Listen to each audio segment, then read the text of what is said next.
So hello everyone, welcome to my new mini blog. আজকে আমার দিদি ফাইনালি চলে এসছে। আর বিয়ের প্রিপারেশন কিন্তু আমাদের একেবারে শুরু। এই যে আমাদের কার্ডস একদম রেডি, আর এটাতে চলছে হলুদ সিঁদুর লাগানোর প্রিপারেশন, বেঙ্গলি রিচুয়ালস যেটা রয়েছে। আর এখানে আমি, মা, কাকিমা, মামি চারজন মিলে একদম পুরো দমে সব কার্ডসগুলোকে রেডি করছি। যদিও একটাই বান্ডিল দিদি নিয়ে আসতে পেরেছে, ওর ট্রলিটা ভীষণ হেভি ওয়েট হয়ে গেছিলো।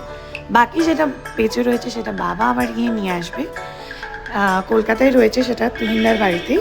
সো এই যে আমাদের কার্ডস একদম পুরো রেডি, আর এখানে সকলে মিলে আমরা ভীষণ ভীষণ ভীষণ মজা করেছি। আর তোমরাও অবশ্যই জানাবে কার্ডস দেখে যে আমাদের কার্ডস তোমাদের কেমন লাগছে। এই হচ্ছে ভেতরের কার্ডসের পুরো ডেকোরেশন। এটা স্পেশালি আমি পছন্দ করেছি, তো তোমরা দেখে অবশ্যই জানাবে যে কেমন লাগলো। আর এখানে যার বিয়ে সে একদম ঘুমিয়ে কাঁদা।